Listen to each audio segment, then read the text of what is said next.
Quer conhecer uma visão geral sobre os remédios constitucionais previstos na nossa Constituição? Então assiste esse vídeo até o final. Olá, seja bem-vindo ao meu canal. E se você chegou até aqui, é porque você quer conhecer, é porque você quer revisar os remédios constitucionais. Então já deixa um like aqui neste vídeo se você gosta, se você estava precisando deste conteúdo, faça sua inscrição clicando no sininho para receber notificações.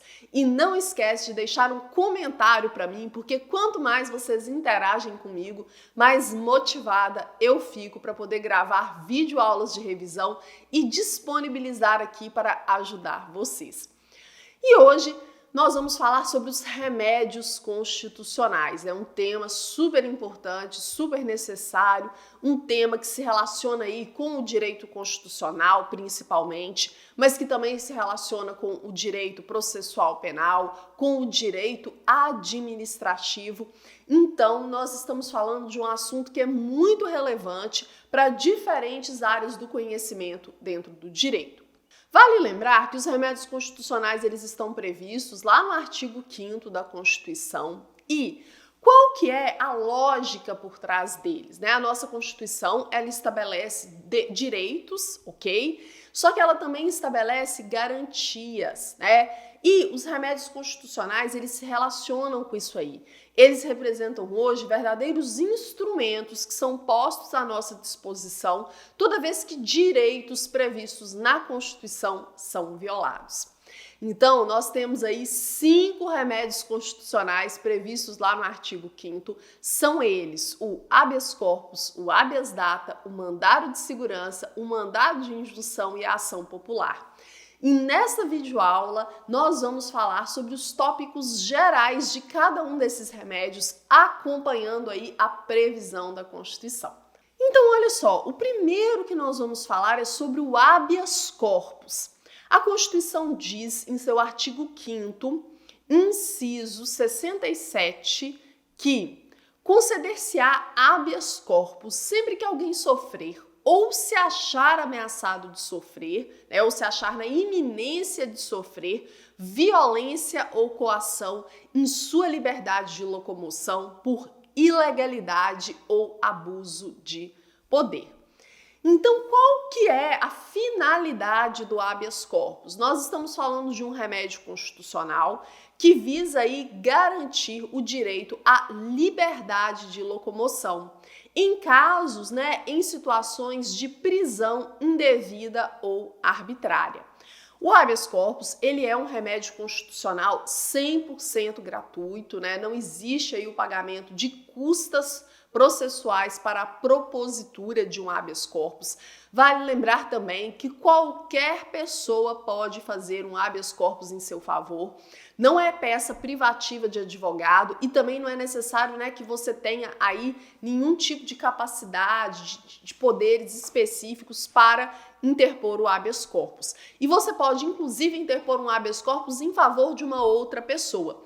Então, no habeas corpus, nós temos 3 figuras. O impetrante, que é quem está propondo o habeas corpus, o impetrado, né, que é contra quem esse habeas corpus está sendo proposto, e o paciente, que vai ser o beneficiado pelo habeas corpus, que pode ou não ser o impetrante, ok?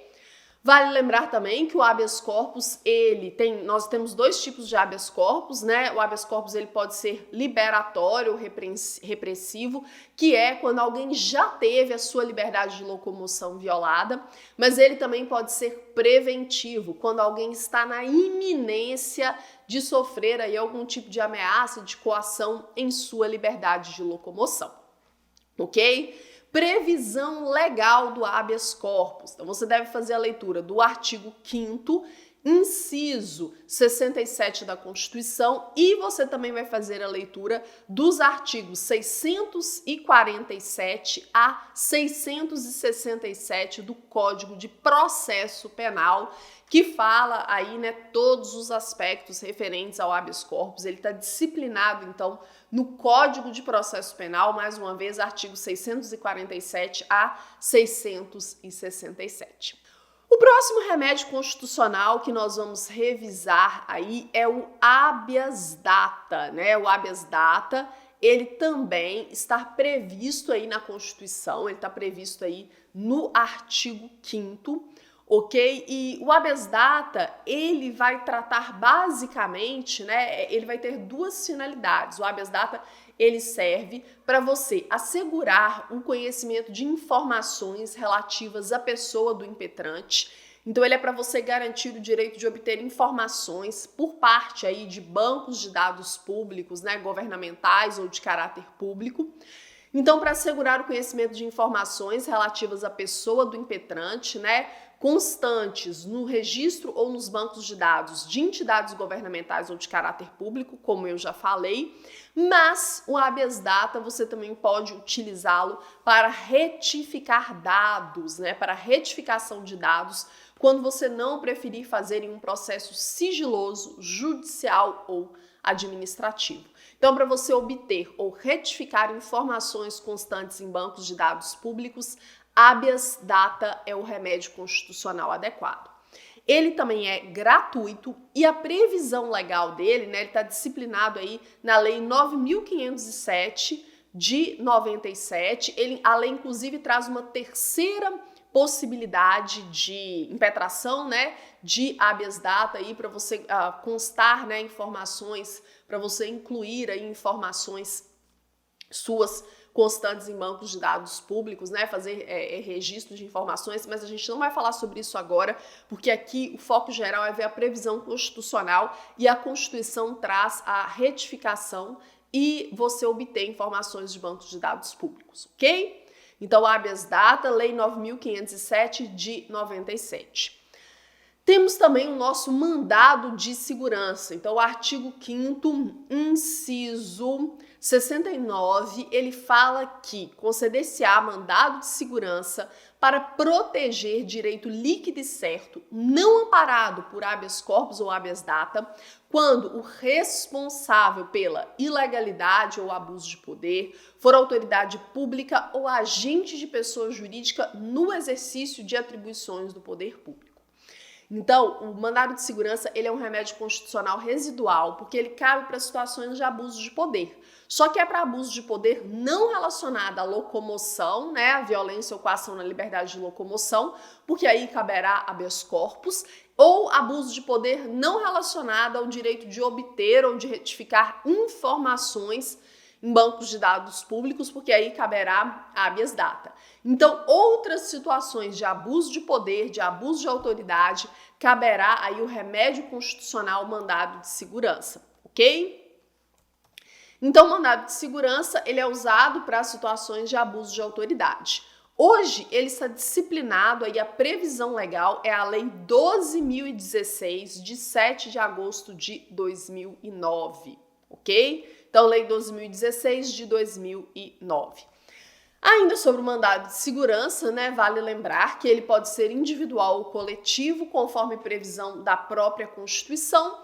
E aí a gente vai ter o mandado de segurança coletivo em duas hipóteses, né? Quem é que pode aí impetrar o mandado de segurança coletivo? Primeira hipótese, o partido político, desde que ele tenha representação no Congresso Nacional. Segunda hipótese, organização sindical, entidade de classe ou associação. Desde que ela esteja legalmente constituída ou em funcionamento há pelo menos um ano. Em defesa dos seus interesses, né, em defesa dos interesses dos seus membros ou associados. Então, quem é o partido político com representação no Congresso Nacional que pode interpor o mandado de segurança coletivo? É aquele partido político que nas últimas eleições ele elegeu pelo menos um deputado federal ou senador. Então ele tem alguém, pelo menos uma pessoa, ocupando uma cadeira no Congresso Nacional. Então ele é parte legítima para propor o mandado de segurança coletivo. Além disso, os outros entes são organização sindical, né? Sindicato, entidade de classe ou uma associação. Mas aí nós já temos o critério de estar legalmente constituído e em funcionamento há pelo menos um ano, ok? Então, mandado de segurança coletivo, previsão aí da Constituição. Temos ainda o mandado de injunção. Gente, o mandado de injunção é um remédio constitucional cabível em situações de omissão legislativa. Então, o artigo 5º, inciso 71 da Constituição, ele fala o seguinte: conceder-se-á mandado de injunção sempre que a falta de norma regulamentadora torne inviável o exercício dos direitos e liberdades constitucionais e das prerrogativas inerentes à nacionalidade, à soberania e à cidadania. Então, basicamente, você tem um direito, né, previsto na Constituição, e a falta de norma regulamentadora está impedindo aí você de exercer este direito. Para essas situações, cabe aí para você sanar essa situação de omissão legislativa o mandado de injunção. Então, é para quando a falta de norma regulamentadora te impedir de exercer um direito previsto na Constituição. Nós temos uma situação aí bem famosa, né, que foi objeto de mandado de injunção, que é a greve dos servidores públicos, né? A Constituição prevê o direito de greve por servidores públicos, mas ainda não existe uma lei específica no Brasil para tratar desta greve, de como que esse direito de greve vai ser exercido em âmbito do serviço público. E aí o STF, né, em sede de mandado de injunção, julgando, decidiu que, até que seja criada uma lei específica para tratar da greve no serviço público, que vai ser aplicada aí a lei referente à greve, que já se aplica para os empregados da iniciativa privada. Então, toda vez que uma falta de uma norma regulamentadora te limitar de exercer algum direito previsto na Constituição, cabe mandado de injunção. Eu vou colocar aqui embaixo várias informações importantes para vocês, né? O artigo, o inciso e a previsão legal de cada um desses remédios que eu estou falando, e vou colocar para vocês também esse mandado de injunção, né? Salvo engano, foram 2 mandados de injunção diferentes referente à greve do servidor público. Vou colocar aqui embaixo também para vocês verem que interessante, ok? E o mandado de injunção ele está previsto na Lei 13.300 de 2016. Notem que o mandado de injunção ele foi vítima daquilo que ele buscava combater, né? Ele está previsto aí desde a Constituição de 88, mas ele custou a ser regulamentado. Então, mandado de injunção, Lei 13.300 de 2016. E, por fim, nós temos a ação popular, né? O artigo 5º, inciso 73, ele fala que qualquer cidadão é parte legítima para propor a ação popular que vise anular ato lesivo ao patrimônio público ou de entidade a que o Estado participe, à moralidade administrativa, ao meio ambiente, ao patrimônio histórico e cultural, ficando o autor, salvo comprovada má-fé, isento de custas judiciais e do ônus da sucumbência. Então, a ação popular, ela exige aí um critério para você ser legitimado ativo, né? Só o cidadão, aquela pessoa detentora dos seus direitos políticos, né? Portadores de título de eleitor, que pode propor aí esse remédio constitucional. E ele tem como objetivo anular ato lesivo que esteja sendo praticado por uma autoridade contra o patrimônio histórico e cultural, né, o patrimônio público, a moralidade administrativa ou o meio ambiente. E a ação popular, inicialmente, ela é gratuita, ou seja, inicialmente ela é isenta de custas e dos ônus da sucumbência, salvo se ficar provado que o autor agiu de má fé. Lembrando que, com exceção do habeas corpus, todos os demais remédios constitucionais, a regra é que você precise de advogado para propor, ok? E aí, falei para vocês, né, com relação à ação popular, você sempre vai ter que lembrar que somente tem legitimidade ativa o cidadão no gozo de seus direitos políticos. Então, consequentemente, a ação popular não pode ser proposta por estrangeiros, não pode ser proposta por partidos políticos, ok? O cidadão brasileiro ele pode ser nato ou naturalizado, mas tem que ser aí um cidadão, ok? A Lei 4.717 de 65 é a lei que disciplina aí a nossa ação popular. É uma lei bem antiga, mas é que ainda está vigente para essa situação, ok? Para este remédio constitucional. Então eu vou colocar aqui embaixo o artigo 5º da Constituição, cada inciso, qual que é o remédio correspondente, para caso você não tenha aí anotado durante a aula.